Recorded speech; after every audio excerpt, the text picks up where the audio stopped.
Welcome to the Terrible Podcast with your hosts from SteelersDepot.com, where you can find all your latest and greatest Steelers news. It's Dave Bryan and Alex Kozora, always lit, talking Steelers. And now, here's Dave and Alex.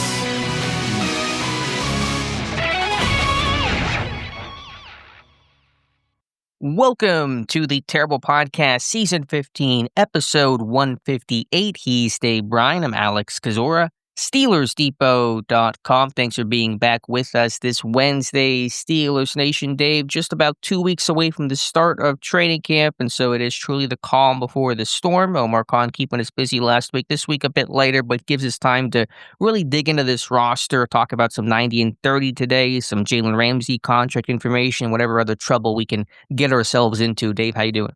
Happy Wednesday. I guess you have a little bit of time during this period to dive into what that college football 26 hit, Mo? I'm playing it, man. Tell me a little bit about that. I am Houston, Dynasty with the Cougars, and got my buddy playing with me too, and it's a lot of fun. The game, I think, made a big step up from last year. All right.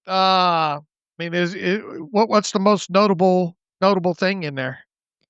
I think just good presentation. There's even and I haven't gotten to this part, I've seen the clip though, there's the Pop-Tarts Bowl. You know the Pop-Tarts Bowl where the Pop-Tart goes in the toaster? That's in the game. If you play the Pop-Tarts Bowl, you'll see the animated Pop-Tart go into the toaster, which is just chef's kiss. All right. And what is a lot of that versus a computer or versus other people or what? Mostly versus the computer, but my buddy's playing with me, and we'll play each other later this season, so you can have an online Dynasty world. It's come a long way from your video games. What did you have, Pong? I don't know. What did you have back then? Yeah, the big thing, too, is when Atari had released a football that looked like a bunch of space invaders out there and like 4 or 5 guys on a side of a team. Yeah, it's... Were you a Tecmo Bowl guy? That was your heyday, maybe?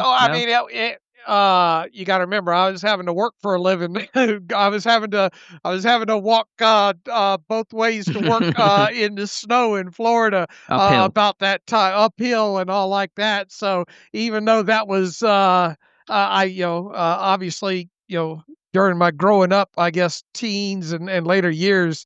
I didn't have time to do all that. So it was like Atari and Activision and then Working World and didn't have a lot. I think any time that we get was spent in arcades playing like Galaga and Space Invaders and Shooting Pool and those kind of things there. So I missed out on all that.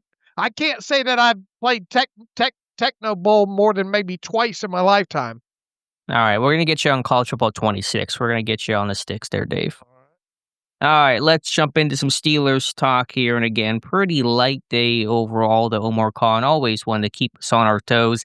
Some of this has already been kind of teased out, but just to get some more details on the Jalen Ramsey, not just the trade, but the contract that comes along with it. And so much of this Ramsey situation revolved around his contract, the difficulty Miami had finding a trade partner, potentially one reason why Minkah Fitzpatrick came back to Miami, big contract for big contract. And so Field Yates tweeted out a couple of notable things. Want to get your take on it. He said yesterday afternoon, the Dolphins paid $3 million of Ramsey's 2025 compensation to help facilitate the deal. I think that was already known, but still noted by Yates. The Steelers added $1.5 million to Ramsey's 2025 compensation, borrowing $1.5 million from next year's salary to do so.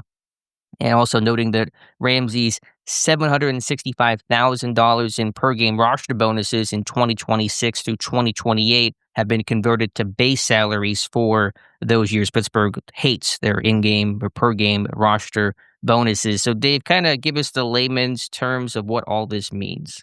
Yeah, we still don't officially know the cap number yet. Here's the thing is was it Monday or Tuesday, the trade finally officially hit the NFL transaction sheet. And then once that happens, obviously it's filed with the NFLPA. I thought by this morning we would have the full details of the deal, but we still don't yet. It's either going to come out, I would think, later today or tomorrow for both him and Jonnu Smith. But just on, kind of those loose variables that Field Yates had added out there in addition. Look, the Miami already had taken a $4 million bath on a March roster bonus when it came to Jalen Ramsey. And as you stated there, we kind of already knew that they were picking up another $3 million additionally there when it comes to absorbing some of I'm assuming some of that roster or option bonus that Ramsey was due. He had a minimum salary in place of I think 1.2 something million dollars that I would imagine stays in place with the Steelers. Probably didn't do anything there. Whatever's left over, probably I'm guessing around 15 or so million of that option bonus. I'm expecting that would have been converted into a signing bonus and then stretched out over the remaining non-void years of the contract. We'll have to obviously still wait to see how that plays out there. Ramsey, I think, had $100,000 workout bonus this offseason with the Dolphins, and I haven't been keeping track of whether or not he showed up for their OTAs. I'm gonna guess no. I'm gonna guess he did not show up. So I'm guessing he didn't earn that. Thus, I don't expect the Steelers to be on the hook for that. If it was paid, I would imagine Miami paid that. The per game roster bonuses, I would for this year, I would imagine that those went away as part of this $1.5 million being pulled forward from 2026 into 2025 there. And, you might as well do that because this team could stand to have a little bit more cash on the books. However, the cash works out for him in 2025, which would obviously be the base salary. Whatever amount of the option bonus converted into a signing bonus, and then whatever money's pulled forward from 2026 into 2025 there. So at its core, I'm expecting this cap hit to probably come in, I don't know, anywhere between $5.5 to $7 million, somewhere around in there. That would make the most sense. We'll see where the cash spending is on this, probably around, I don't know, 16, 17 million, maybe a little less than that. Remember Minka was on the books for like $15.5 million of a base salary. So that might somehow magically work out or balance out close to each other there. And once again, we'll just have to wait for the full layout of this thing to get a more firmer grasp of what his cap hit is. And it still doesn't sound, and like you hit on a good point there too, and something we've talked about off and on throughout this thing, is the Steelers hate those per game roster bonuses. And anytime they get a chance to work those out of a deal with a player that comes in from the outside, they try to do that. Now, Vance McDonald, a couple of years ago, they weren't able to get those worked out, I don't think, until like the second year he was with the Steelers, and they did a restructure of his contract and all. So it's not surprising that they rearranged those out of the contract into base salaries there. I would imagine that none of the money past 2025 is fully guaranteed. We'll see if that sticks there, and if indeed that's the case, by pulling ahead some of his base salary from 2026 into 2025, it makes him even more kind of manageable should he stick around past 2025. I would think I think the core hope for the Steelers is that Jalen Ramsey is more than just a 2025 player, that at the very least they get 2026 out of him. But if there's no guaranteed money included in the deal after all this, after all this goes through the washing machine and gets dried here, that, if Ramsey doesn't play well, they can, essentially just cut him next offseason. So there's a few more of these details we have to find out, but I think at its core that you're going to have a cap hit, like I said, between $5.5, $7 million. You're going to get a little bit more cash spent on him, I would think, this offseason than you were going to spend on Minkah Fitzpatrick. And then, as a side note to all this, all we still know about the Jonnu Smith thing is, there was a $12 million additional year added on, and we'll have to see how that comes out. Obviously, Jonnu Smith's going to get a little bit more money in 2025 from the $4 million or whatever he was scheduled to earn. So we'll have to wait to see what the cap hit is on that. But hopefully by the end of the day, or at the very least by the going into the weekend, by Friday evening, we should have all the particulars on both those deals. Can you just clarify the borrowing language that Yates used in terms of Ramsey getting an additional $1.5 million that was pulled from next year to this year? Is this just like the cash advance that Antonio Brown got and Chris Boswell might get later this summer? It sounds like it's just Okay. changing the paragraph 5 language, and paragraph 5 meaning the base salary language. Now, let me look real quick on Ramsey's deal here. So no money's really being truly borrowed in the literal sense of the Well, word. It's just being advanced. move forward. Yeah, move Oh. forward. It looks like next August 31st is when Ramsey has another option bonus due. So, and once again, there was no guaranteed money on his deal for 2026 prior to him being traded. So I would, I'd like to think that the Steelers didn't put any guaranteed money in the deal for 2026 with him overall there. So yeah, I think this is just a rearranging of pushing money forward, just so Jalen Ramsey gets a little bit more money in his pocket this year. Right, because the cash aspect doesn't mean a whole lot for Pittsburgh because the 3-year window runs through next year. So whether they spend the cash this year or next year, it's all the same, but it just gets him a little extra money a bit sooner. Right.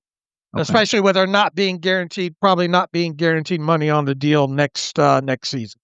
And do we know why Pittsburgh does not like those per game roster bonuses? I wish I'd like to get somebody on like Colbert or Omar or someone at some point. They just don't. They just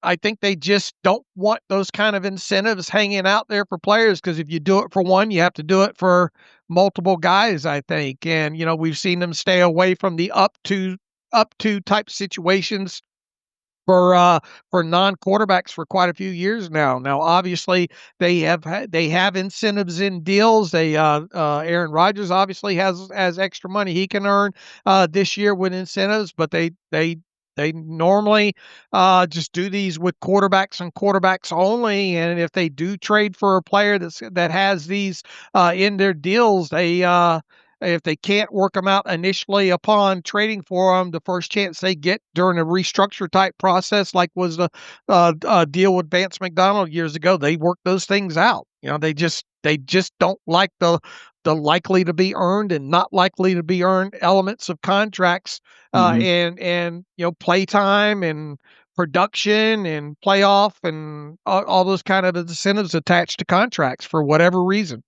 And that's been true under Kevin Colbert and also under Omar Khan. So a lot of differences between those two individuals, but there's one similarity there. And then from the player standpoint, whether it's a per game roster bonus or base salary, it's functionally the same thing. There's really no downside for Ramsey to tweaking his contract in that way. I mean, look, we kind of loosely described him as a mercenary, right, so far during his career, and all he's concerned about is how much money are you putting in my pocket this year, and I would think that it's not a big deal. Look, I mean, if he does those. By moving that to base salary, at least if he's on the roster, he knows he's going to get that, as opposed to that potentially being a not likely to be earned scenario for him next year, should he only play in, fewer than 17 regular season games. Because it becomes fully guaranteed after week 1. Right. Right. If he were to. Okay, so that's true. So actually a benefit for Ramsey. He gets it if he, if he gets hurt or something terrible happens. That makes sense. So there's incentive for Ramsey to want to do that. And I would imagine that we'll have to see how this shakes out. The $100,000 workout bonuses that he was due in 2026, 2027, and 2028 probably went away as well too. Right. But a minor footnote, important to note, but a couple $100,000 on a giant contract like that. Not going to move the needle too much, but it'll be good to get Dave's. When will we ever find out about that, if at all? Just whenever there's a weird contract update from the NFLPA next spring or something? What about the workout bonuses and all? Right. Yeah. We should know whenever the full contract Oh, really? by either tonight, tomorrow, or by Friday night at the latest, I would think at this point. I'm surprised it didn't hit today. And that'll come out. Who will offer all those details? Will that be an over the cap thing? Will Florio tweet that out? Where do you think that'll come from? Well, I mean, it'll be hard with just the loose math of once we see the number change on the NFLPA public salary cap report. But usually you can just backtrack it out that way. But generally, I think what happens if the guys like Yates or Breer or Florio or Aaron Wilson don't put out the exact numbers, over the cap's got a source, and if not, then I'll get it from Joel Corey, who has Okay. access to the NFLPA database.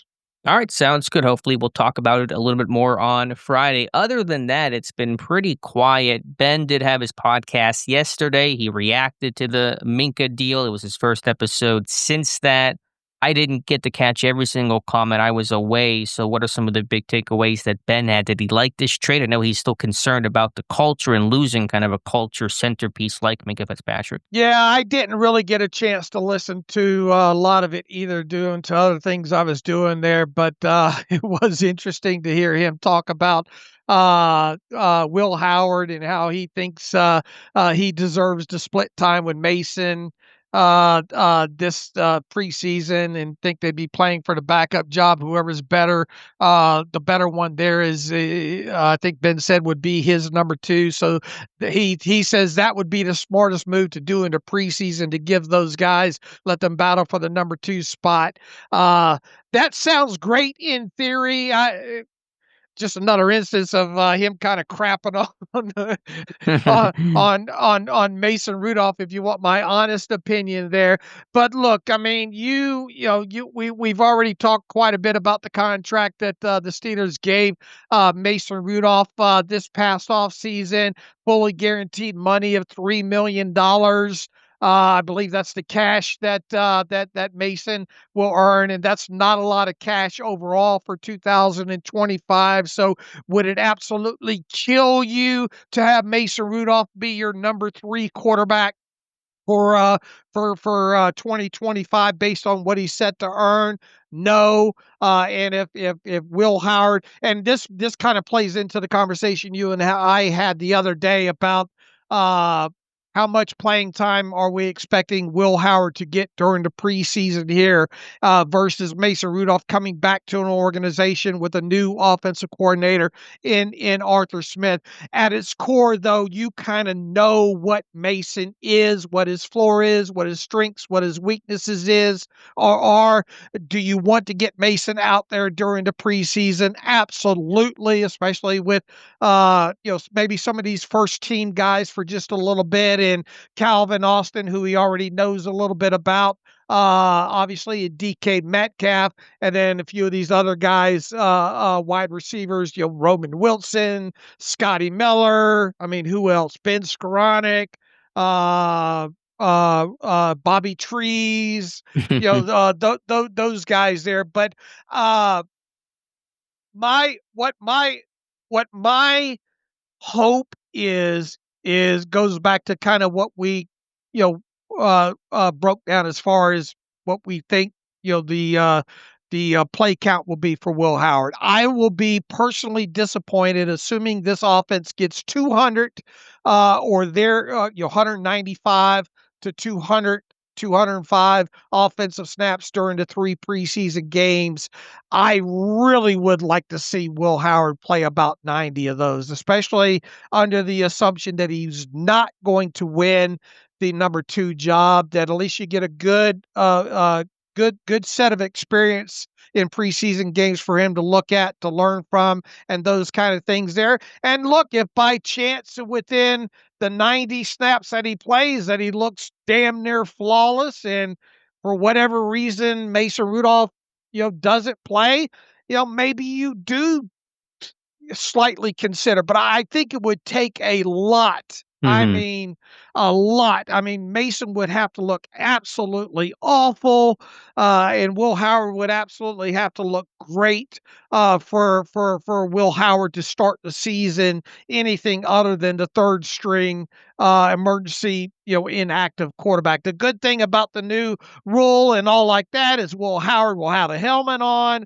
He'll be in uniform, even as a number 3 quarterback, and you can go through the warm ups and you can, almost quasi be ready to go into a game should injury strike to both Aaron Rodgers and Mason Rudolph, God forbid. But I don't. Should there be a look? Should Mason be named the number 2 right when, regardless of what happens? No, because anything can happen. But I just think a lot would have to happen for Mason not to be the number 2 quarterback at the start of the regular season. I agree. I mean, it sounds good, and it's hard to argue against the idea of there should be competition. That is often a beneficial thing for everyone. But Rudolph should and will be the number 2, and I am perfectly fine with that. That is his best role. He has proven to be great off the bench in a pinch. He is a veteran. He's played on Sundays. He started playoff games. He started regular season games. He's come off the bench. I mean, he's kind of done it all, and that's the type of guy you want as your backup, somebody battle-tested and not going to be phased or surprised or doing anything new at a moment's notice in the NFL, especially behind a 41-year-old, soon-to-be 42-year-old Aaron Rodgers. So it's not going to limit Howard's reps. He's going to get plenty of reps in training camp. They split those things pretty evenly. You have 12 reps in a team period. Usually you go 4-4-4. Now there'll be some mixing and matching, and Rodgers may get some time off, and they'll get Skylar Thompson in there. But I chart the quarterback reps each year, and the third string guy is still going to get plenty of time. The fourth string guy is usually the one who gets kind of squeezed out, and that'll probably be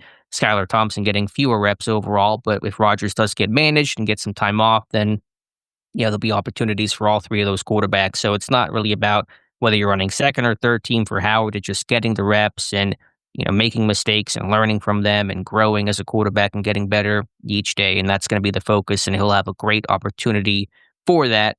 I get your point about Rudolph, to go back to what you said about you know who he is and you do, but he's new to this offense and he's got to get reps in this offense. And so I'm all for Rudolph playing a fair amount of snaps in the preseason to get comfortable under Arthur Smith, and for Arthur Smith to get comfortable with Mason Rudolph.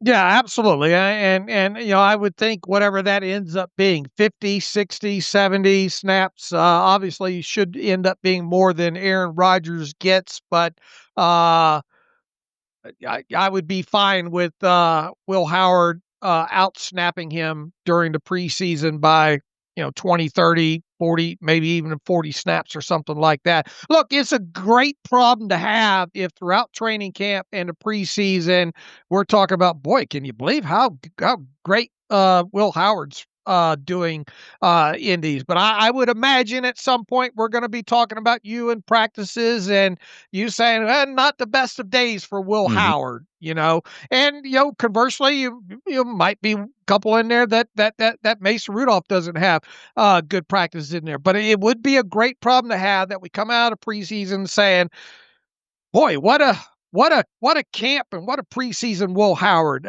That's obviously the best of both worlds. But even if he had such a performance there and Mason Rudolph struggles for whatever reasons during camp and preseason, I still think it's pretty much it would be a stretch to expect Will Howard to be the number 2 starting. Not impossible, I don't reckon, as I like to say, but Unlikely. Very unlikely. Are we setting the bar too high for Will Howard? And not talking about us, but just in general, because there's been so much buzz on this guy, and I'll say it again till I'm blue in the face. I'm a big Will Howard fan. I had a second round grade on him, my number 3 quarterback. I'm thrilled to get him in the 6th round, no less. But is the fan base, is the media, or expectations too high for a rookie who will, I'm sure at times, look and play like a rookie? I think this is standard fan excitement about the new kid on the block type thing. But we didn't have this about like Chris Oladokin. Like no one even really cared about Oladokin. Because you had Kenny Pickett, I know, but you had another guy in there, to be excited about in Kenny Pickett, and you obviously knew that Oladokin was not going to beat out Kenny Pickett and all. So I think this is a Brian St. Pierre kind of uh, and who was the one before that? Who was the Before St. Pierre? before St. Pierre, that the quarterback that the Steelers drafted in like the 4th or 5th round a few years prior to that. I can think after about Omar Jacobs and Dennis Dixon. Maybe it was after Omar Jacobs, then maybe the one. But Okay. I think this is standardized fan excitement about the new drafted quarterback, if you will. So, It feels more than that to me. Well, look, I mean, I had I thought he'd go in the 3rd, 4th round, something like that. You thought he'd go in the 3rd or 4th round, probably somewhere around in those. So but I, regardless of where he was taken, I just think this is standardized excitement about the new kid on the block, and knowing the fact that Mason Rudolph's unlikely to be the quarterback of the future starting for this team moving past 2025. And obviously we think Aaron Rodgers is 2025 and done for this team as well too. And you and I have had the conversations. If this team goes into the draft next year and indeed drafts a quarterback in the 1st round, which many expect them to do at this point, who would be the starter? I personally will look, a lot's going to happen between now and week 1 of the 2026 season. But from where I sit right now, I'll be pretty shocked if a 1st round quarterback is the week 1 starter for this team in 2026. Not saying that it can't happen, but somebody's got to be the week 1 quarterback come 2026. I just think this is just, once again, I don't think it's us that's pushing the excitement. If anything, we're tapping the brakes here on saying, look, I think it's a little bit of a stretch for him to be the number 2, But I am excited to watch him play during the preseason, Will Howard, and I'll be disappointed if they don't give him 90 or more snaps during the preseason.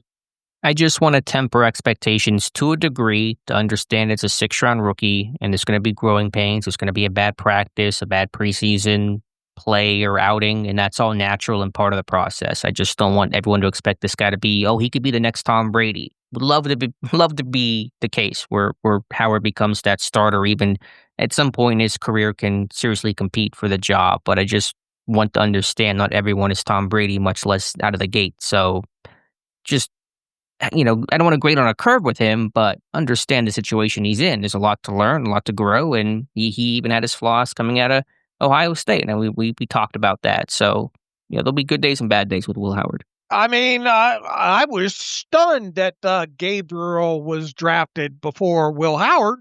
Who were the quarterbacks that went before Will Howard? I mean, Shuckle obviously did, and that wasn't a huge shock, right? Dart went before, obviously that wasn't a huge shock. Shadur Sanders went before him. That wasn't a huge shock, although it was a shock of how late he did go. Gabriel went in the 3rd, right? Yep, to Cleveland. All right. Who else went before Howard? Well, you had Cam Ward, obviously number 1 overall pick to Tennessee. You had Jalen Milroe go in the 3rd round to Seattle. And I believe that is all the quarterbacks to go ahead of Will Howard. I think McCord came after. I want to say Kyle McCord was drafted after Will Howard. Was he? I'll have to go back and look. I believe so. But, are the Browns going to kick themselves for not taking Will Howard in the 3rd? I guess what I'm getting at is the league as a whole had Howard pushed down, obviously a lot lower than 3rd, 4th round grades we had on him. Right, and that's where I think Pittsburgh got really good value, and that's the excitement with Will Howard. But number 3 quarterback, and we'll see how he looks in the preseason and go from there. But we have a 90 and 30 on Will Howard for later in a future episode. Let's go to our 90 and 30. And actually, before we do that, Dave, just one other piece of Steelers-related news that came across yesterday. Some sad news. Longtime Steelers and NFL scout Tim Rooney passed away at the age of about 83, 84 years old. He worked in the front office in Pittsburgh from 72 to 79, had a key role in scouting and helping Pittsburgh draft Jack Lambert, that linebacker number 99 out of Kent State, in that historic 74 draft that produced 5 total Hall of Famers draft picks, and Donnie Shell as an undrafted free agent, never to be meshed again, I'm sure. So our thoughts are with the Rooney family today. And I know the Mara family, the Giants, who Tim Rooney worked for a long, long time, too, released a statement on his passing. I guess the only thing is I'm a bit surprised the Steelers haven't released a statement on this yet. Yeah, I thought there would be one from Mark Rooney. I'm not sure the reason on that, but, I'm sure it's a tough time for the family. Right, exactly. All right, Dave, let's go to our 90 and 30 series pickup where we left off. And let's start with the key to my heart, special teams, with punter Cameron Johnston, who got all of, 2 punts into last season before tearing up his knee in a freak moment in the opener against Atlanta. Missed the rest of the season, but he's healthy, fully cleared, and ready for training camp. Yeah, you talk about a guy the Steelers signed last offseason, 3-year, $9 million contract. One of the key early offseason free agent additions for this team. Got 2.875 in fully guaranteed money. As expected, he won the punting job, entered the regular season. Got 2 punts off, and the second one injured his knee and was out for the season. And that came on the heels of one of his long in that game being 58 yards, and one of them landing inside the 20-yard line. We're thinking, all right, the Steelers got themselves a punter, and he's gone. He played 8 special team snaps. 6 of those were holding. I think on the field goals, right, for Chris Boswell in that game. Was it 5 or 6? That was all the scoring they had in that game, wasn't it? Against the Falcons? It was 6, but remember Scotty Miller held the final kick that Boswell had. Right. So didn't we only got to see him in really about a half a game, and has since had surgery. Been watching him on Instagram and showing all those his punting progress. It sounds like he's ready and raring to go. In the meantime, the Steelers made sure to bring or still had Corliss Waitman under contract, because when they signed Corliss Waitman, they signed him to a 2-year deal, kind of give them the opportunity to have both those punters in camp this offseason while Johnston finished out his recovery and all. Here's the thing with him. I don't think you have any guaranteed money with Cameron Johnston. You can pit these two against each other. You can also take a little of the wear and tear off Johnston this offseason, but and hope he is the same guy he was where he left off at last year for the Steelers, which obviously was just playing in the one game there. But he does seem poised at least to enter training camp as the top punter, and we'll have to watch. I thought Corliss Waitman did an admirable job filling in for Johnston last season. I think he progressed as a holder. We saw him get some of those snaps down and do a good job overall there. So I think I'm expecting Johnston to win the punting job, but I don't think anybody should be hugely shocked if it goes the other way. I think what you could potentially see and would hope that happens here is both these punters have a great training camp, have a great preseason, and then you get down into that final few days of roster cuts, and maybe a team comes calling for a punter, and you're able to trade one of those guys for, I don't know, 6th, 7th round pick, something like that. Maybe at worst you get into a scenario like the Steelers did. What was it? A couple years ago with Braden Mann. You carried 2 punters on the initial 53-man roster, hoping somebody will still trade for one. And unfortunately, with Mann, that didn't happen. They ended up just, I think, cutting them out right there. But you got 2 very decent punters to work with this summer here. I'm expecting Johnston to win the spot, and then hopefully Waitman does a good enough job that you can trade him away for a bag of footballs or something. If you want an example of a trade actually materializing, go back to Brad Wing about a decade ago. Remember they traded Brad Wing? Was that when Jordan Berry beat him out? That sounds about right on the timeline. So that would be the ideal scenario, and get another 2026 draft pick in the coffer, even though it'll only be, I assume, a 7th round selection. You already talked about it, and there's really probably not much more ground to cover until we start training camp. But is this a battle, or is this just Johnston needing to show he's healthy and back to form? And if he can do that, then he'll beat out Corliss Waitman. I would like to think that it's Johnston's job to lose. It's probably a good way to frame it overall. But you're right. Waitman, I thought, did a very nice job last year, and Johnston will have to prove his health coming off the knee. But he was a guy that I was super excited about whenever they signed him last offseason. A big leg, could set the long-standing franchise record for best average yards per punt, which has been held since the 60s, I think, was what Bobby Joe Green we talked about a lot last year. So would love to see that record fall. But let's start with the health and getting Waitman through camp. And they'll both punt. They rotate punters in training camp during special teams periods. So let one guy punt, next guy punts. That's pretty standard fare. So both guys will get a chance, I'm sure, in preseason action. One guy will get first half, next guy gets second half. And given the preseason sloppiness, that usual nature, there'll probably be lots of punting for both individuals. Yep, you're right. By the way, just one piece of NFL news coming across the wire. All-pro left tackle for the Tampa Bay Buccaneers, Tristan Wirfs, had surgery on his knee and will likely miss the start of the regular season. So unfortunate news there for Tampa Bay. Wow, didn't see that one coming. Yeah. All right, let's go back to the 90 and 30 and talk about players feeling the pressure. It's Broderick Jones. We've talked about plenty throughout off-season podcasts, and even talk about one guy to watch here in the preseason after a disaster summer that began a really poor regular season for Broderick Jones last year. There's really just a lot riding on Jones' play for himself and, of course, for the health of this team. Obviously a notable name in this set of, I guess, 9 players that we're doing today, and probably the most notable of all. But what more is there to say that we haven't already said about him this offseason here? This is a guy that's former first round draft pick, a very, very important season with him, because after the season, you've got the 5th-year option decision on him. You hate to miss on a guy like this, another one in the first round, especially at a tackle position, especially at a position that the Steelers up until these past couple of years have not dedicated a first round draft pick to. Forced to play right tackle first couple years of the of his NFL career, and you saw what happened with Troy Fautano in that game against what was it, Denver last year. Jones was effectively benched, if you will, due to false starts and a couple other issues that he had in that game. And Fautano, realistically, we could have seen Broderick Jones on the bench for a little while as to get his head straight had Fautano not gotten injured with the knee injury there. So we'll never know exactly how that would have went. Would they've continued to platoon those guys?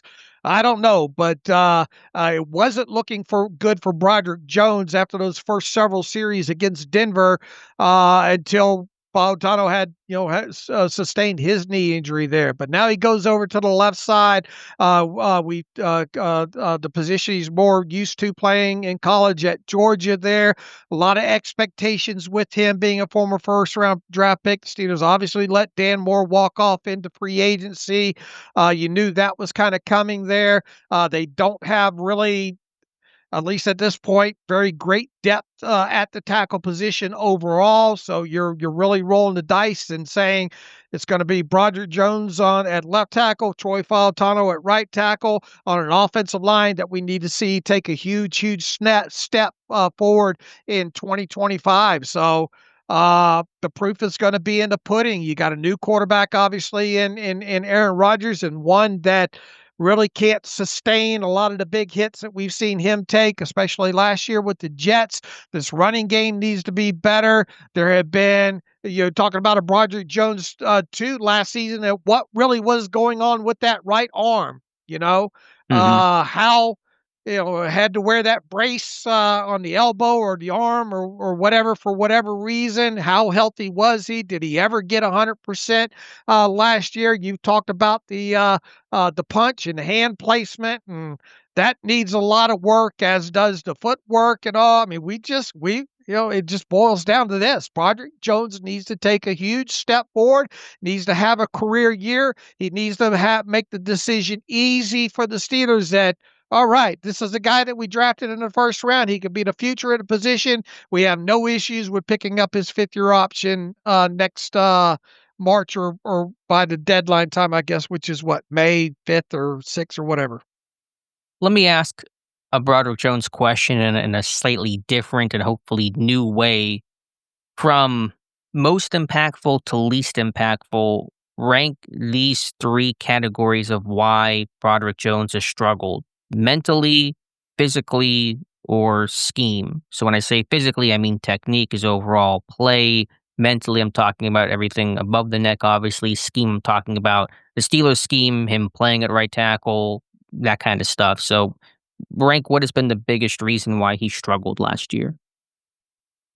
Man, I want to say yes there, but All three are impactful for sure, but right. I'm making you rank him in terms of what is the biggest reason why he's had problems and just to try to put those into categories. Well, I mean, I think he's obviously technically flawed. How much does that have to do with muscle memory and right side and all like that? Look, he needs to get better technique wise. There's no two ways about it. I think that ranks up there with it. But I will say this, and we stated this last season, throughout the season, and this offseason as well too. There were a lot of times during plays where it looked like he did not know what his assignment was. A lot of kibitzing going on between him and Mason McCormick and him and Spencer Anderson early in the season there, where it just seemed like, I mean, we've got the clips of him pulling and running into other players. It did not seem at times that he was ready above the neck either. And not just early in the season, the one that you referenced about running into a teammate came in the wildcard game against Baltimore when him and Dan Moore pulled and ran into each other like a bad Three Stooges sketch. So Right. It wasn't just, okay, early season, getting the kinks worked out. It was late in the season, which is, it's never acceptable to not know your assignment, but especially that late in the year. I put scheme on it less because I think having a grasp and above the neck first plays into understanding what you're supposed to do. You can't accomplish a scheme successfully if you don't know what you're doing on a play, you know? Yeah, I mean, when I say scheme too, I also just mean, he was a left tackle in college. He seems to be more comfortable, according to him, playing left tackle with him being a right tackle, hurting him to prepare physically and mentally because he was not comfortable where he was aligning. Okay, if you want to phrase it that way and not get into the outside zone, inside zone, but yeah, I mean, most definitely, I think it has been impactful that he's been playing on. Some guys can get it done from switching sides. Look, Mason McCormick is a guy. Have we talked about him, or is he up today? Or is that coming? Let's see, we're on J Later on. Later on. Mason McCormick was a guy that spent most of his college career playing left guard, right? And he comes in and makes the transition over to right guard as a rookie. Some players can do it, some players can't. We look at Kevin Dotson a few years ago, a guy that mostly played on a right guard spot predominantly in college. It just never seem like he was comfortable at left guard with the Steelers. He goes over to the Rams and looks like an All-Pro, Pro Bowl right guard for them. So I think to some degree he was hurt and not comfortable by being at right tackle as opposed to left tackle. All right, so rank them for me. We agree they're all issues. I don't think that's a debate. But if you had to just rank them and to put them in an order of what's affected him the most to the least, how would you rank those three categories? Oh, wow. He's so technically flawed, man. I would rank that first. I would put I would Okay, so the physical first. Yeah. You got the mental side and the scheme position side as your other two. How would you order those? I would probably go mental and then scheme. I would go mental first. If you don't know your assignment, as you said, nothing else really matters. And being able to be locked in, knowing snap count, knowing your play, knowing the call in the huddle, which were all issues last year. I don't know if that was because of a young offensive line. As you said, a lot of frustration he showed post-snap, especially with Zach Frazier. We have multiple clips of him going up to Zach Frazier and pretty animated after a snap where he might not be getting a call or can't hear it or something going on there. Played next to a rookie right guard most of the season, Mason McCormick, and so that may be a factor. But regardless, no excuse. You got to know your assignment. That's the bottom line. You got to be prepared, and nobody else had the problems that Broderick Jones seemed to have last season. So I'll go mentally 1. I'll say physically number 2. I think his punch and his timing, not dropping his eyes, has to be improved. And then I'll say scheme position 3. Not to discount it. I think I was wrong in the past about downplaying that with some guys like Kevin Dotson, when Dotson said it made a big impact when he went back to right guard with the Rams and had a really good season and got a big contract. So I think there can be an impact, but it doesn't matter if you're playing left or right side if you don't know your assignment, and it doesn't make it easier to block Myles Garrett. So, and this is a guy as a rookie, Broderick Jones, that held his own. He looked good as a rookie coming in halfway through the year to replace a core four. I thought he had a nice half of the season. So he shows he can. He showed he could play some right tackle. It wasn't too daunting for him. So I'll put that third. I think a lot of this. Now, look, he did play in the SEC, played at a big time program at Georgia. Mostly played, obviously, at left tackle over there. There's some great tape of him out in space, specifically pancaking guys and getting the job done. Is this though a high quality college athlete getting by on mauling, just getting by on atmosphere and raw talent in a limited amount of playing time, and then coming to the NFL and getting a little bit of a wake up call?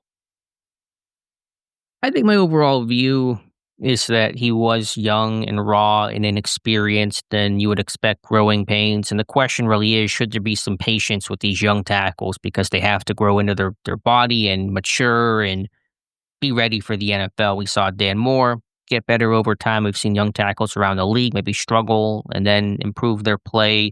Is it fair to give Broderick Jones a little more grace, a little more patience to really see what he can do? Because he's how old right now? 23, Yeah, 24? He's younger than Troy Fautanu. I mean, he was a young pup coming out that had a lot of tools, but 14 starts in college. At his core, what you just asked, does he deserve another, some grace here? Yeah, I think so, especially coming in and playing right side after playing left side and tackle, and due to the inexperience that he had overall when it comes to playing in college. Yeah, absolutely. In no way, shape, or form do I think that the left tackle job should be up for debate, unless he just absolutely has a train wreck of a summer here. But even then, who do you have behind him right now at this point? You got to find out what this guy is or is not at left tackle throughout most of the season. Now look, should he be above being pulled in games if he has train wrecks specifically? Now, I'm not just talking a 3-sack game because he's going to face some hell of talent at the edge over there at left tackle, regardless of what spot he's playing at. Going to face some premier pass rushers here. But if we're talking 3, 4, 5 games where it just looks like then you got to really look at the situation just for the state. Could a fire plug do better out there? Overall. But this guy deserves grace. I'm excited in the sheer fact of I want to see how he does at left tackle over numerous starts here. He had 10. He was penalized 10 times during the 2024 season. 5 of those were for holding calls against him. 2 others were for unsportsmanlike conduct, and 2 others were for false starts. Now, I think one of those penalties, was against Denver, was kind of a real questionable call. Wasn't that one that got completed on an extended play down the field from Justin Fields, dropping it in a bucket to, I think, George Pickens there? I think we can X out one of those being, come on, man, but if you take that away, there's still 9 others within that there. So obviously, we cannot see him being one of the most penalized guys on this team, because those, obviously can kill drives when it comes to offense. We need to see the technique better. We need to see the above the neck be better. We just got to see some of those things that we saw on tape from there at Georgia there. So at its core, I'm excited to see how it goes for him at left tackle. I'm holding my breath though within that. I think he does deserve grace, but that runs out after the season. You can't go into year 4 saying, all right, let's give him one more year. This has to be the year that it all comes together, So this is put up or shut up, make or break for Broderick Jones. No question about it. Are you optimistic, cautiously optimistic, pessimistic, cautiously pessimistic? How many buckets can you put me in? Yeah. Where are you right now? If we were to set up 5 categories: optimistic, cautiously optimistic, Or I I guess mean, before I'll just pessimistic, cautiously pessimistic. I'll just I'll try to create a fifth one for you, a little more neutral of just really kind of clean slating this thing. Okay, back at left tackle, back healthy, got his weight down, which is good. I mean, I'm just glad to hear the guy taking the offseason prep seriously, even though he talked about probably getting his weight back up. But adding weight healthily and being able to be more agile and fitting in the system are all positive things. So I'm pretty neutral in this. Maybe slightly, if I had to tilt aside, I would say a little more on the optimistic side that he will put it together. The talent is there. There's no question about that. If you can lock in, and maybe going back to left tackle is going to be a big help for him. There are some reasons to believe he can have a good season when he's healthier, when he's more comfortable, whenever he's more defined. Not even just left and right tackle, but last year yeah, he's right tackle, but you got three tackles, and is he going to play a little left tackle? And we're not really sure how they're going to rotate. Just with some uncertainty about, okay, where am I playing this day in practice, and am I rotating with Falatanu, and how's this whole thing working? Like I said before, regardless of where they're aligning, the fact that we know exactly where the front five will align every single day is, I think, important for this young group overall. No one has questions about where they're aligning on a particular practice or rotating or swapping or anything like that. So, long story short, neutral but leaning optimism overall, Dave. Yeah, I think that's fair. And I'm more of a glass half full kind of guy at my core. So I will begrudge and be cautiously optimistic when it comes to him. But make no doubt, this is, and we've said it several times, this is it will be a sad state of affairs if we come out of this season and it's black and white that they should not pick up his fifth year option. Makes you really wonder about going into the draft next year and just, how they're going to solve that left tackle problem. Our feelings will be tested, though, pretty early. We talked about the DCs they're going to face early on in the year, defensive-minded head coaches, the pass rushers they're going to face, too. And I don't have charting in front of me to know exactly who's aligning which side, but Will McDonald in week one, who really came on strong last season. I'm sure Broderick Jones will see some, if not a lot, of him. Week two, it's more interior play with Leonard Williams and Seattle, but Derek Hall and Mafe are guys to watch out for. It's Seattle week two, right? Why am I hesitant on that? Who's their first Home home opener. game? Home opener week two. You should know this. I was just listening to the Kim Hayward podcast, and they had Jeffrey Dean Morgan on, who's a big Seahawks fan. Yeah, okay. Seattle week two. All right. And then let's see. Week three, they have New England. Who's the Patriots? They have a standout rusher. I mean, it's a defensive-minded head coach and Mike Vrabel, who was their top pass rusher. They signed Milton Williams, but he's going to be more interior. I don't have the depth chart pulled up right now, but Keon White could see. Then week four against Minnesota, you're facing Brian Flores and all the chaos of that scheme. You're also facing your guy in Van Ginkel. Jonathan Grenard is a super underrated pass rusher, had 12 sacks a season ago. So that first month could tell us a lot about Broderick Jones. And oh, by the way, in week six, there's your first matchup against Myles Garrett. Look, when this team comes back from Ireland, we should have a good sits, right? I'm sure we'll be writing a couple articles of how the first four games have gone for Broderick Jones. Absolutely, no question about that. So to me, he is the Steeler under the most pressure in 2025. Is that a fair assessment? Uh-huh. All right. Little less pressure, but same last name is Stephen Jones, a backup offensive lineman signed to a reserve future contract. Probably will play third string guard. I liked him coming out of Oregon. I talked about him a couple times that when Pat Meyer made that trip to Oregon before the 24 draft to check out, we presume Jackson Powers Johnson. Sounds like Stephen Jones caught his attention. They brought him in for a visit. He signed elsewhere after the draft last year. And then Pittsburgh brought him over. He's a big body, played some tackle in college. Probably going to play guard. The foot speed isn't great. I don't know if I love the fit in an outside zone scheme under Arthur Smith, but I had a draftable grade on Stephen Jones. There's some, he can pull. He's got a little bit of burst. He's big and strong. I kind of like this guy. I think when you start first and foremost about Stephen Jones, obviously Oregon product. Let's see, comes on the heels of him spending the entire 2024 season on the practice squad of the Jaguars. There's something, and we'll note this several times with a couple of these guys, whether it be with the Steelers or with another team. There's something to be said for a player that's able to stick on a team's practice squad for an entire season. Because of all the shuffling and roster needs and all that goes on there. So give him credit for at least lasting the entire 2024 season on the Jaguars practice squad. During the preseason last year with the Jaguars, he played all of 18 offensive snaps, and all of them came at right guard.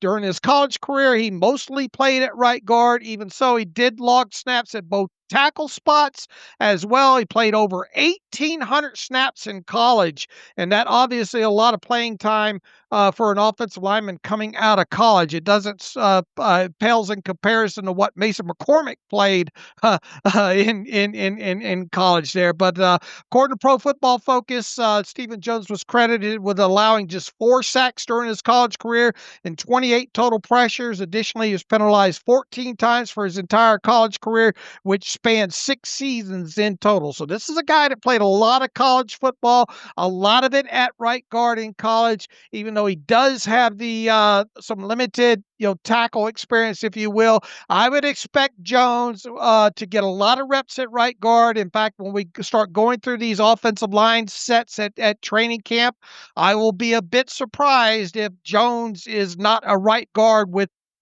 second, third team, or whatever there, because that's the position he has the most familiarity with.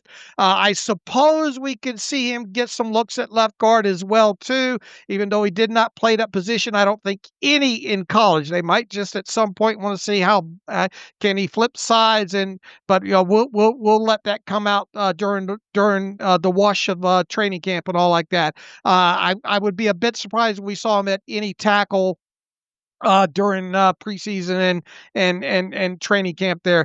It's going to have it boils down to him. He's going to have an uphill battle this summer when it comes to making a 53-man roster. If he was more well-versed at tackle, that could maybe change out his outlook some. The Steelers enter training camp this year with a fairly nice group of guards, I think, overall. Top 3, obviously, Sayamalo, Mason McCormick, and Spencer Anderson. You got Ryan McCollum, the backup center, who's guard capable. In closing, I think Stephen Jones will be battling this summer for a spot on the Week 1 practice squad. I agree, and he had 18 snaps last preseason with the Jags, and all 18 came at right guard, so I would expect him to be third-team right guard when camp opens up. Yeah, I think he's a wide body. He's big and long. He's got powerful hands. Is he a good scheme fit, though? It's going to be the question. Can he move laterally? Can he protect? In those on-body sets under Pat Meyer that are pretty aggressive, you're setting flat or even sometimes aggressively forward. You're not, giving ground. Can a big guy like him not get beat? That's going to be the question with Stephen Jones. But yeah, I'm with you. Even with depth, I think pretty shaky. Practice squad is probably best case for him. All right. Agreed. All right, Dave, next on the list is Dante Kent, the 7th round pick, the Steelers' final selection of the 2025 NFL Draft out of Central Michigan. He can play outside corner, slot corner, and punt returner. What can we expect, or what should we expect from Dante Kent? Well, Steelers drafted him. I think he's height, weight, speed type of guy. Got a little bit of position flexibility coming out of Central Michigan. Can't get past that stat that they put up during one of those Central Michigan games about feast or famine for him. He's either breaking up passes or he's giving up something over his head for explosive plays. I think he ranked top 2 in the nation in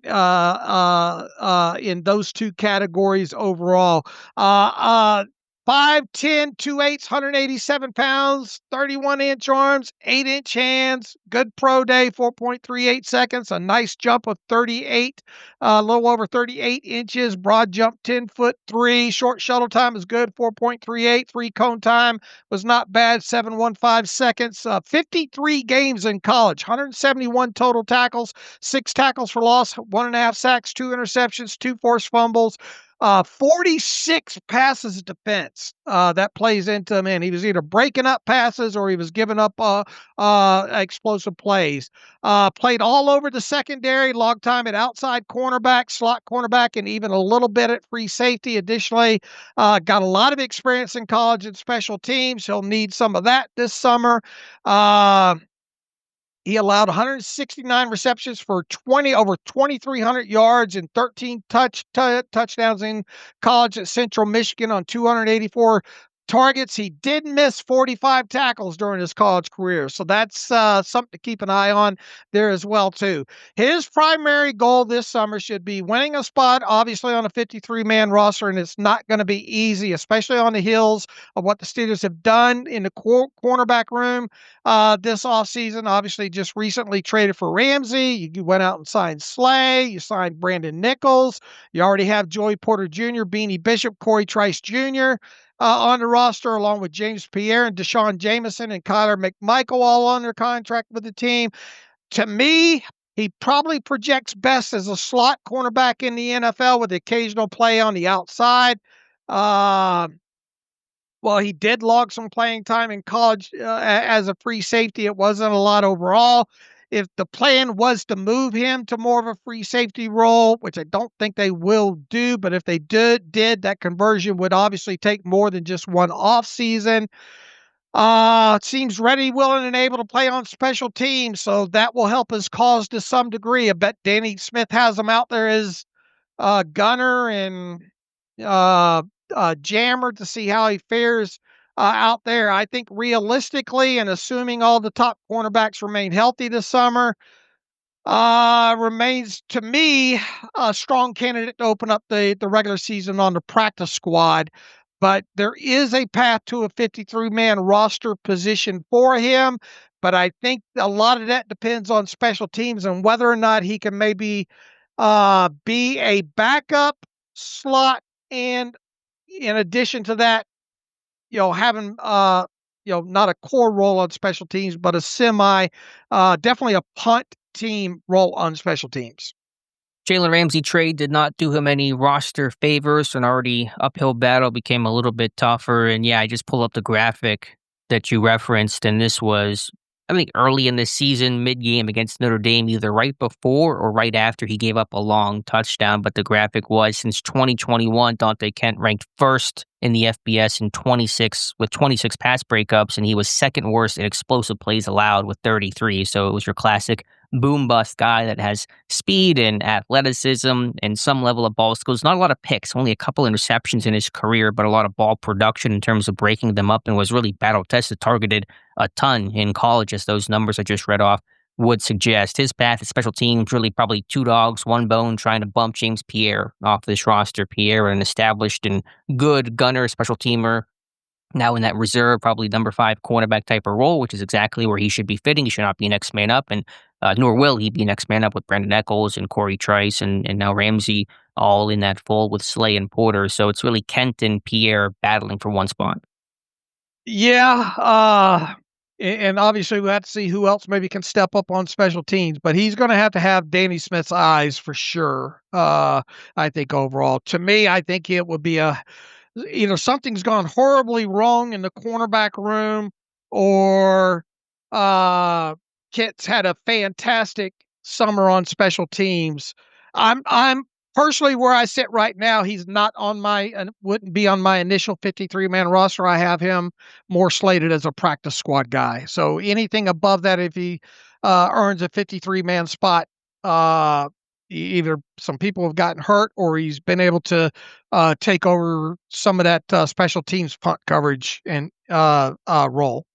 Yeah, that's fair. I'm with you overall. One guy who should be on this roster for his special teams value is Miles Killebrew, special teams captain, punt block master. Didn't have one last year, but teams certainly have his attention whenever they put the punt team out. And so that's a guy that should have a safe roster spot, although you do kind of wonder, how much longer will he be a Steeler? Yeah, this very well could end up being his last season, but he was all pro and Pro Bowl last season there.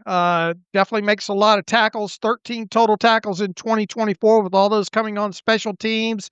Played only 9 defensive snaps in 2025. Here's to him only playing 9 or fewer in 2025. He logged those in 6 different games, appeared in on the defensive side of football. Additionally, and also not surprising, logged 303 special team snaps as the captain of the unit. ended the regular season tied with Connor Hayward for the team lead in special team snaps logged. Definitely can change the game in a heartbeat with a punt block or a key tackle or a forced fumble or something like that. It would be, as we sit here right now, even though his technical position is safety, he is a special teams demon, and it would be quite surprising if he's not on this 53-man roster. Expect him to be the captain of the unit once again as well too.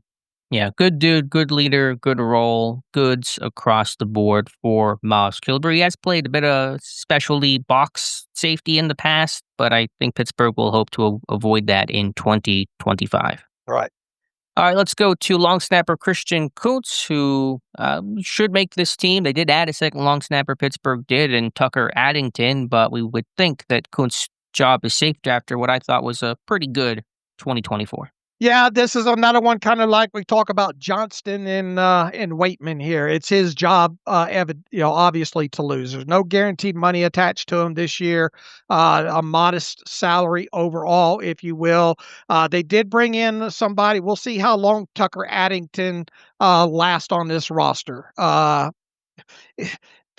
Probably be something to look at should Addington survive into like the second or the third preseason game. If that happens, it's because maybe they're not totally happy with what's going on in Kuntz. I thought overall he did a fine job as a long snapper. There were some snaps though where Waitman had to bail him out. Did a good job on that. Is he one of the league's best long snappers in the NFL? No.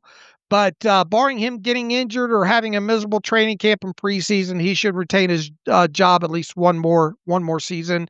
As I end this, though, stranger things have happened in the past.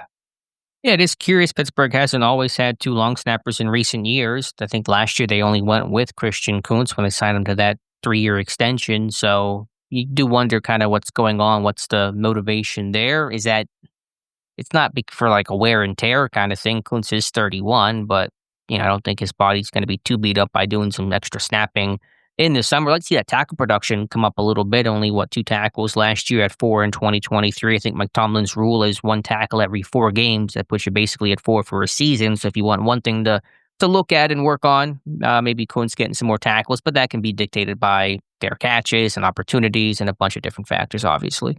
Yeah, and I'm not one that's going to sit there and count special teams tackles for Christian Kuntz, because hopefully he's not put in a position where he has to make a lot of those if things are going well for you. But obviously he's not afraid to do it. He's made them in the past. We see him down there downing punts and all like that. High effort guy overall. But obviously just a long snapper. I guess one plus for him is if you got in a pinch of some way, shape, or form, he has played out some outside. I think those days are done, Dave. Right. But God forbid if you had to get out of a game, he it's not foreign to him, if you will. I think it's one reason why you would expect more tackles from him, though, because he is a linebacker background. He has that mentality, and so he's not just a guy that's only long snapped and doesn't have that defensive arrow, I guess you could say. But obviously, again, those tackle numbers are dictated by a lot of factors. All right, where to from here? Let me pull up the list. DeMarvin Leal, we've talked about quite a bit. Make or break for DeMarvin Leal, and right now it's looking a lot more break than make. 4th-year guy. Had a neck injury last year that apparently had him with plenty of bed rest and just had a long recovery there. Still don't know exactly where he's going to play, who he is. It sounded like he was bulking up this offseason this spring, but then reports came out he's playing a lot of outside linebackers, so that doesn't totally mesh and jive. And if he's an outside linebacker in a crowded room that already has 4 spots essentially spoken for, I'm not sure. Leal did well to make the roster last year. I felt like the light came on a little bit, but is it too little, too late for DeMarvin Leal? Oh boy, the fact that we're here in year 3 talking about what is DeMarvin Leal is not a great sign as a former 3rd-round draft pick. He only managed to play in 5 games last season, his 3rd NFL season. A neck injury landed him on the team's injured reserve in the middle of October.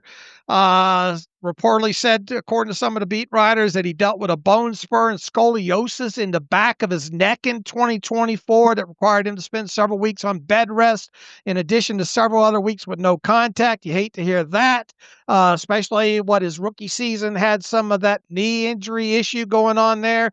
Logged 51 total defensive snaps in 2024. Regular season, 26 more in special teams, was credited with 4 tackles, 1 quarterback hit in his limited playing time. There were some look, I mean, there's not a lot of, we're talking 51 defensive snaps there, but there were some positives, at least on tape, specifically, I think, as a pass rusher overall with him. Used as a defensive lineman and an outside linebacker in the first 3 NFL seasons. Has logged just 432 defensive snaps, 88 special team snaps so far in 28 games. What is he? And if you believe some of the reports this offseason, that they view him, I guess, more outside linebacker than defensive lineman. The fact that we're still considering him, I guess, a tweener, and he remains an underdeveloped tweener at that, entering his 4th training camp now. That's an oh boy type of thing. The time is quicking ticker now than ever when it comes to DeMarvin Leal in his future.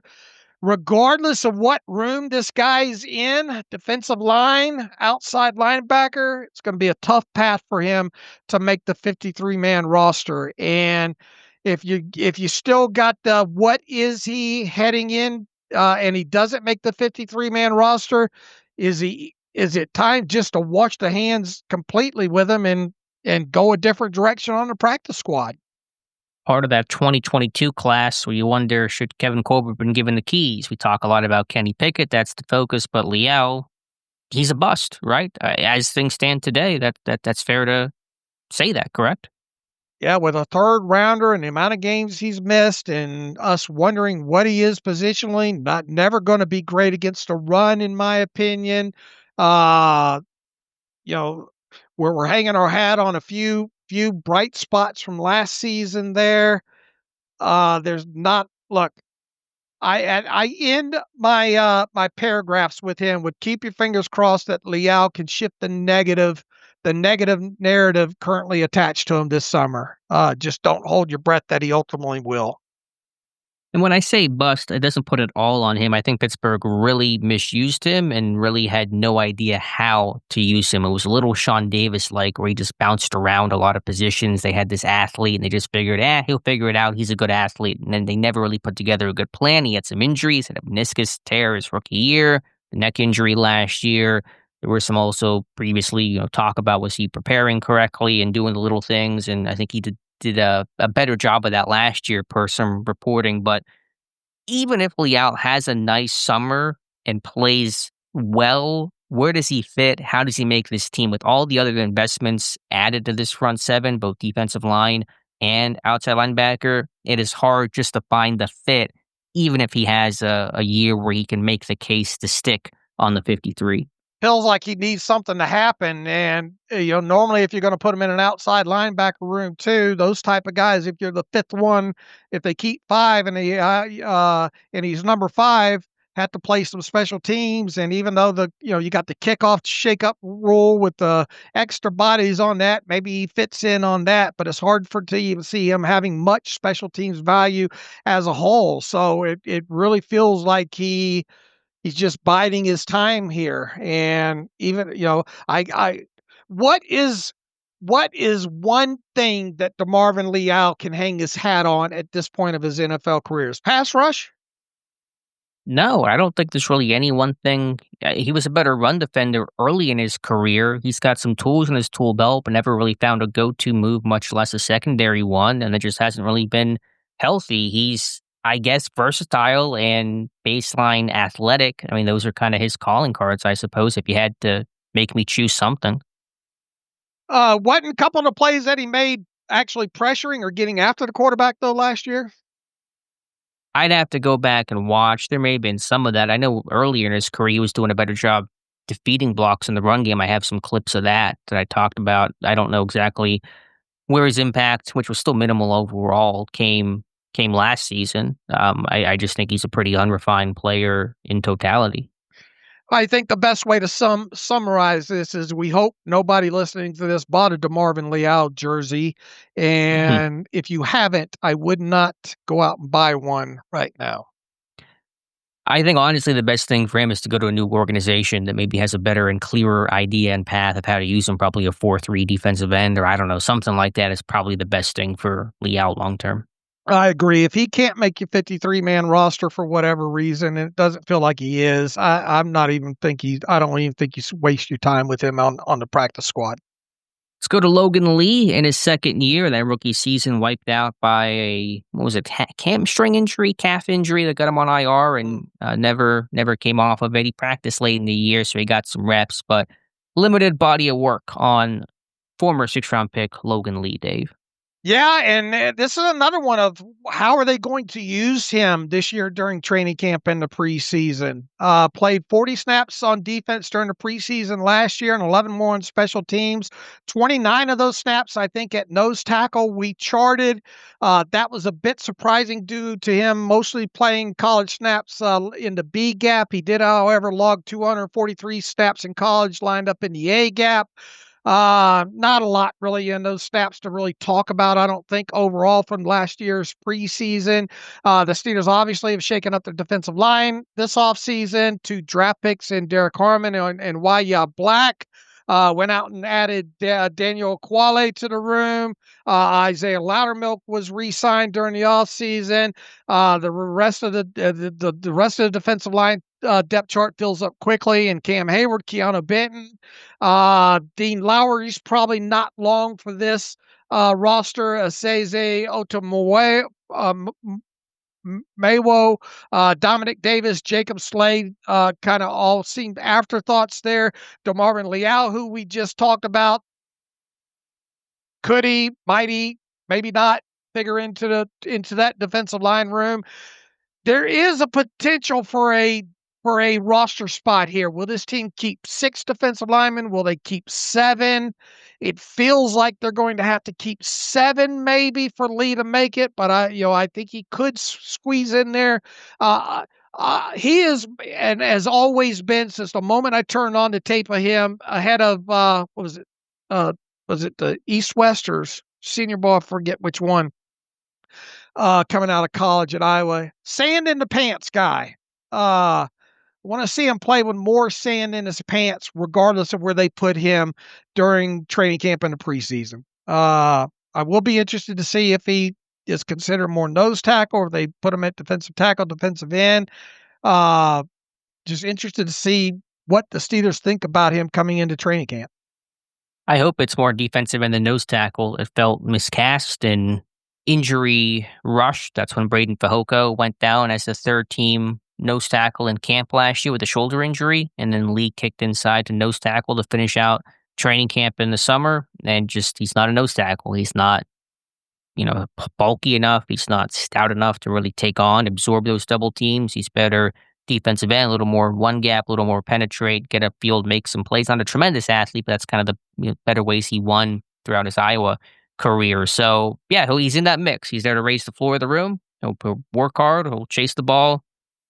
But still a lot to learn about Logan Lee, and he's battling a pretty deep group right now. Yeah, and as we get started in the post-training camp practice podcast, he'll be a guy, when we get to the defensive line, I'm going to say, where was Logan Lee at today, and how did he look? You think he'll play nose tackle? Do you think he'll play more DN? I got no idea. I would like to think that they kick him out further. I do too. You do wonder who the backup nose tackle will be. I think hopefully Black will get some time there. Dominic Davis. I think those should be your 3 nose tackles in camp. Benton, Black, and Davis. Those should be the 3. Everyone else should be playing more 3-tech, 4-eye. Right. Lee included. All right, last name on the list, the $10 name, Dave. Montana Lemonious-Craig, wide receiver, undrafted free agent out of Arizona by way of Colorado. Tried out with Pittsburgh and signed a contract after rookie minicamp. And so obviously deep climb for, we'll call him MLC, but you never know what could happen. Yeah, didn't get a lot of production overall during his college career. In 5 seasons, I think 79 passes, 965 yards. Bulk of his production, 45 of his college receptions, 468 yards came in his final 2 college seasons at Arizona. Most of his offensive snaps at wide receiver came with him lined up wide outside. He does, however, have a little bit of the college experience playing in the slot. Logged some limited time on special teams throughout his college career.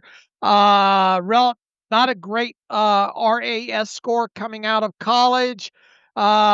Measured in 6'1", 191 pounds, 35-inch vertical jump, 4.54, 40-yard dash.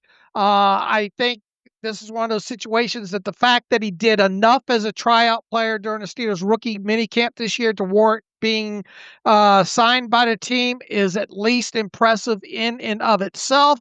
Even so, rookie undrafted free agents usually have especially those that make teams as a rookie minicamp add-on. Had extremely difficult times once the summer gets underway. Chances of making a 53-man roster is obviously slim. The Steelers depth chart, obviously, fairly full at this point. Got other guys on this roster, even beyond Ben Skoranek and guys like Brandon Johnston that have a little playing time in the NFL to date. At most, the Steelers will keep 6 wide receivers on a 53-man roster. That number could easily wind up being just 5. He isn't, in my opinion, deemed a huge special teams asset, and that certainly will be a quality that he lacks that could potentially hurt his 53-man roster chances. In short, I think he will be competing for a week 1 practice squad spot, and I wouldn't put money on that. I know a lot of people were kind of excited about him exiting the spring, but there's only so many roster spots to go around on the 53. Not a good special teams guy, a little bit undersized. I think overall, speed, height, weight, speed kind of guy to play on the outside. I think it's special. I think it's practice squad or bust for him. Yeah, it's going to be tough. You never know if a guy shows up and makes some plays. Remember Dre Jenkins last year was a guy that kind of came out of nowhere, was really truly buried on the depth chart and hung around for a little bit and made some plays, had a nice summer. Maybe Lemonious-Craig can do the same, but special teams will be key. Can you carve out a role you've been talking about, gunner, jammer, not to start, but just to compete and make yourself valuable to warrant a practice squad spot. But you're competing with all the receivers that are expected to make the 53, practice squad guys like Brandon Johnson, other rookies like Rock Taylor and Keyshawn Williams. What if they added Gabe Davis? That stretches things even more. Could an injury or an addition, push a guy like Lemonious-Craig off the roster mid-camp? It happens every year. Hopefully not, but that's the reality of the NFL. I don't think he has much return experience either, if any, does he? I will check. I don't think so. I mean, his college production was pretty light, which I'm not entirely sure the reason there. I don't know.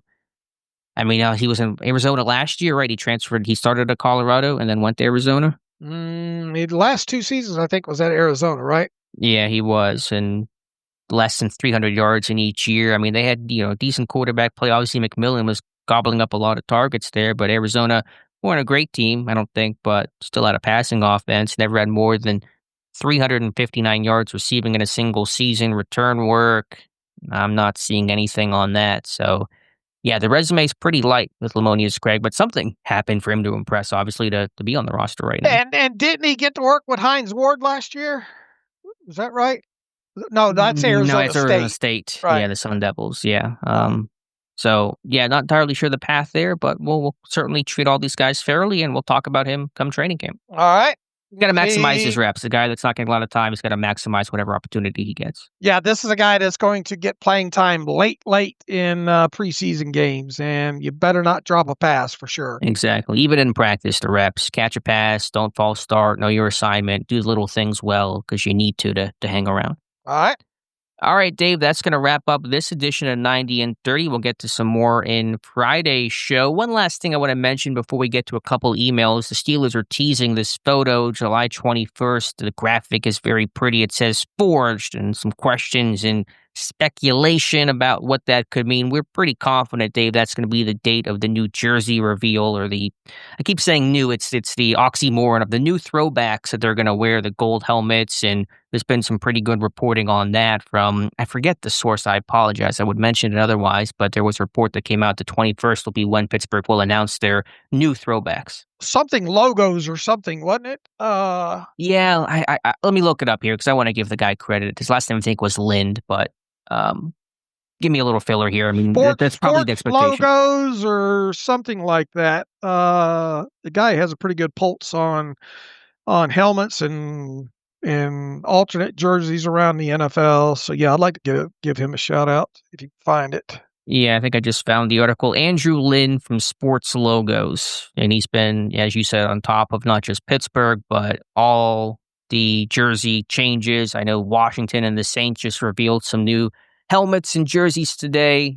This is from Lynn's reporting we wrote about back on July 2nd. He says, quote, on July 21st, the Steelers will unveil new yellow throwback helmets and matching uniforms, which our sources have now indicated will not be their current color rush design, but rather more closely resemble the throwback uniforms they wore from 2007 to 2011, as the striping pattern on the sleeves differs slightly. So that should be the expectation for what the team will be teasing and eventually announcing. All right. So to me, based on the forged graphic and all that, I guess what I'm getting at is my hopes are dwindling that it's going to be the Batman jersey, huh?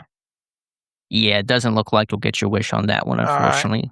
I think Rooney had said once those were never going to come back. I don't think Rooney likes the Batman jerseys. All right. We'll see how that plays out when that official announcement hits.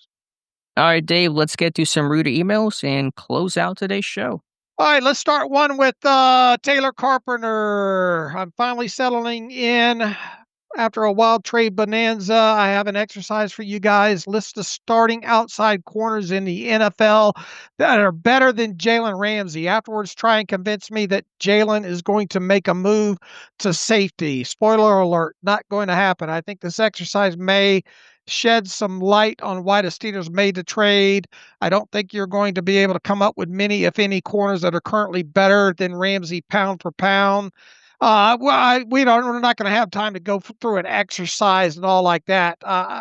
Let's throw this out here. Is Jalen Ramsey a top 10 cornerback in the NFL when you think about him? I don't have a list. I know his game is not the elite level that it was a couple years ago, really, with the Rams. If I had to put a guesstimate on it, top of my head, I would say yes, top 10, but much closer to 10 than 1. Right. Easily top 15. Yeah, it's probably fair. Okay. Yeah, we're not gonna have time to do the exercise and go through all these. Look, he's still a good cornerback. I think overall the fact is I was a bit surprised at this several times. Never had more than 4 interceptions in a single season. Obviously has a lot of pass breakups.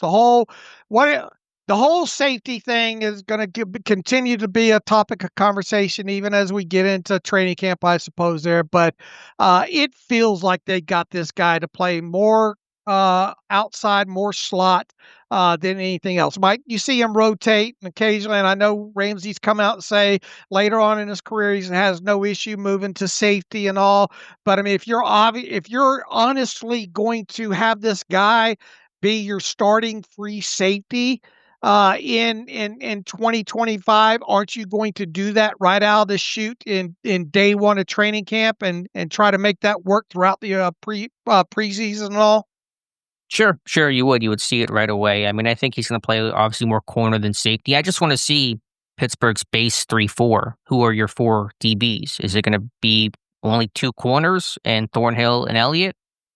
It's not putting your best 4 out there, you wouldn't think. So are they going to do some funky stuff with some true one safety looks with just Elliott and have either Ramsey play safety or roll down or a lot of one high looks? I'm really curious to see how the base usage of Pittsburgh secondary looks. And that's what I continue to say is one of the most intriguing and exciting aspects of the Ramsey ad is we have a lot of, I think, excitement of the unknown as we sit here right now. And for whatever it's worth, in June, so pre-trade, PFF ranked Jalen Ramsey the 14th best corner in the NFL. Darius Slay was number 21. All right, this one from Mike Gretter writes in. Thanks again for Lifeline Best Steelers coverage. I personally enjoy receiving the latest notifications on your app. All right, that's good to know. Great Nice. mood to enhance the already spectacular coverage. Do you believe Aaron Rodgers can deliver the same spark Peyton Manning delivered to the Broncos that went on to the Super Bowl victory? After all, the formula is similar, lights out defense and winning almost in spite of aging, but knowledgeable quarterback play. Interested as always to hear your points of view.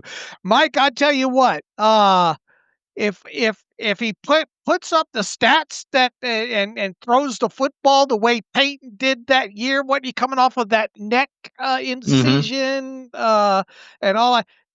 Peyton Manning was very un-Peyton Manning, except for at least he still had his mind, and that obviously got that team, along with their defense, as Mike points out, through a lot of games.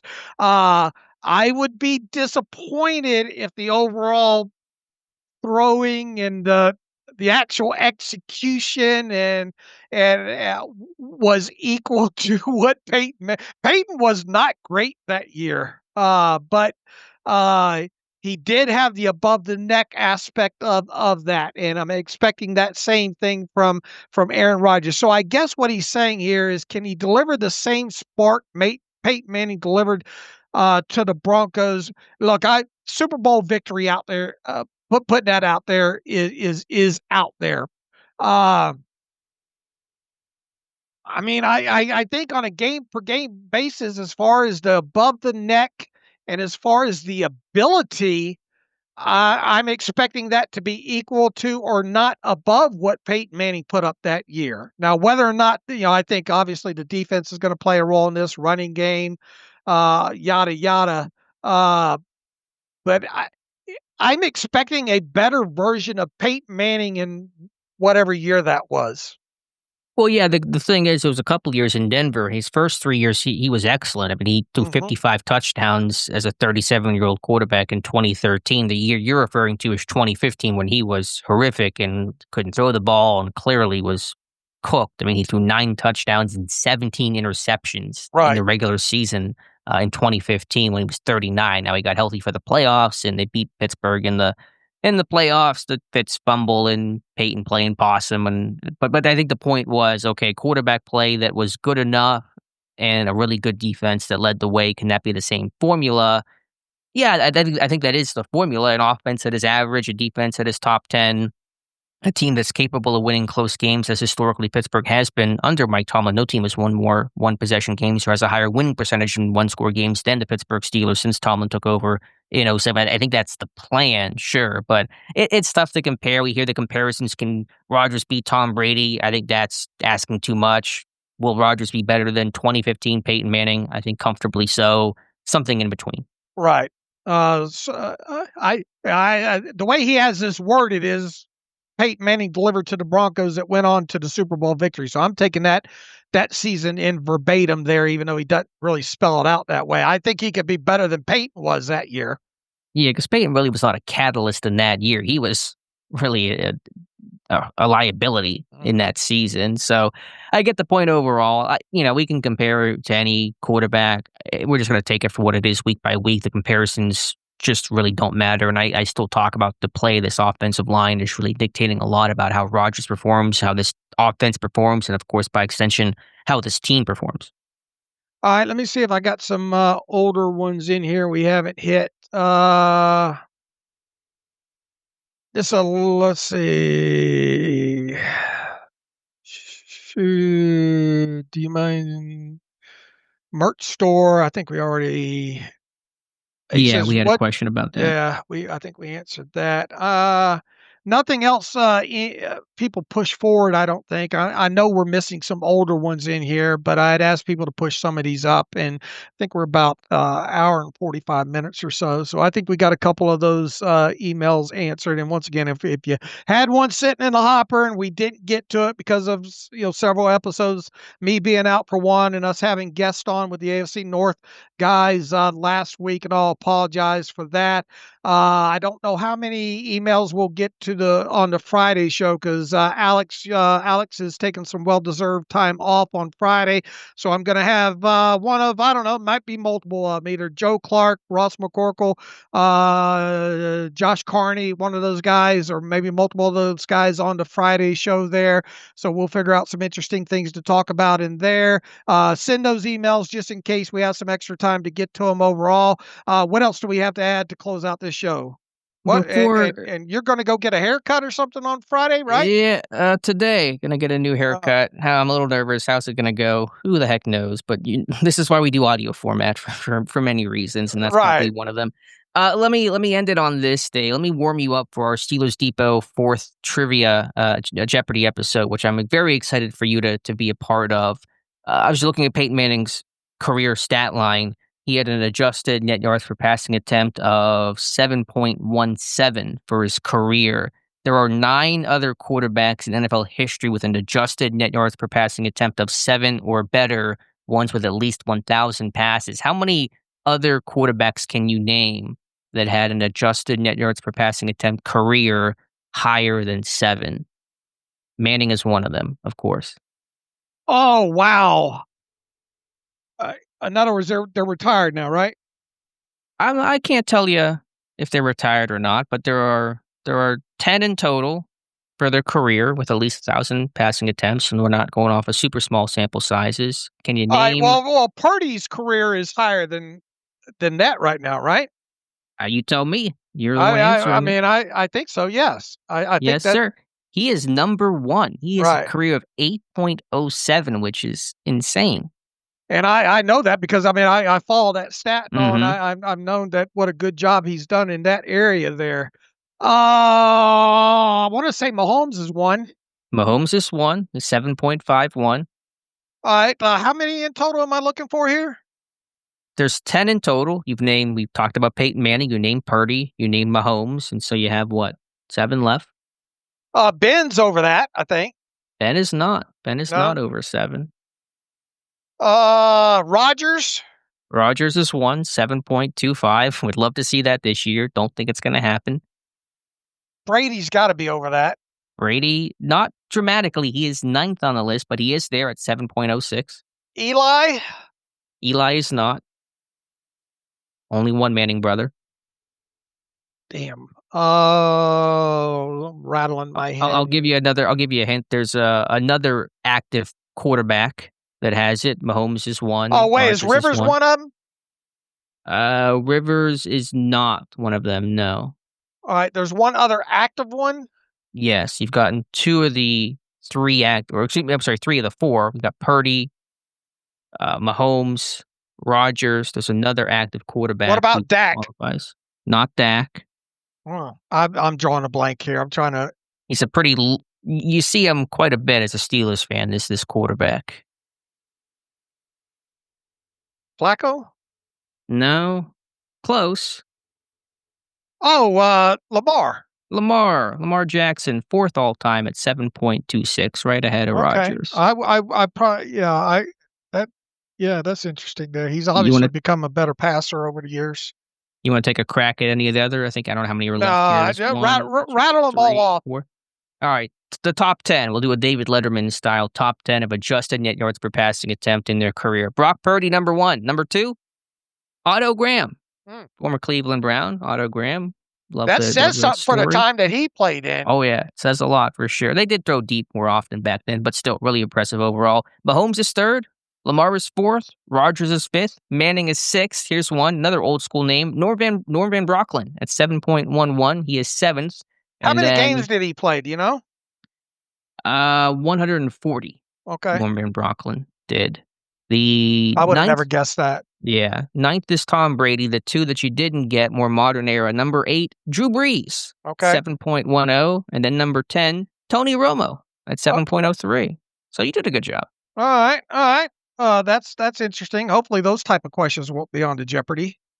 I hope you're studying though, Dave. I think I told you this too. I am making this intentionally difficult. I Oh, want you guys to struggle and to hate me and to have 0 correct answers. oh, I think you're well on your path to doing that. And what fun is that? I mean, It's fun for me. you know, I don't know how much you watch Jeopardy in general. I try to catch it whenever it's on, but I like the regular Jeopardies. But when you get into the championship rounds and all like Mhm. that, and look, I'm not the most. I'm more street smart than book smart, but over the years I've picked up some things.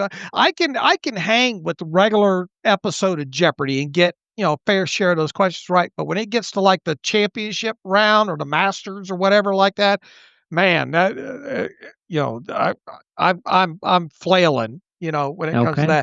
that, is this going to be like a Masters Jeopardy of this? Yes. Yeah, Oh, absolutely. That's 100% my thought was this is the champions round. This is the Super Bowl. Like you got to earn it. It's going to be hard oh, if you want come to if on, you you want gotta that. have a couple of at least makeable putts within here. I You're mean, there asking us to sink 50-yard putts, it sounds like. Yeah, you gonna be JJ Spawn and win it Uh, all. I mean, I took out 2 that I thought were actually 2 legitimately unfairly difficult, so I did give you guys some grace there. There was one I was asking which was so insane, no one would have gotten it. It'd been just the dumbest thing ever, so I took that one out, but we'll see how you do. and, David O is really good with pre, 70s, type history and all when it comes to the Steelers and all, so he's gonna have an advantage on me, probably I think even. your biggest problem is just raising your hand, hitting the button on Zoom. That Yeah, seemed to be your issue last time, yeah. you were saying. But if the questions are much tougher, I'm gonna be losing money by just getting my hand up and having the wrong answer. But we'll see how it We'll goes. see.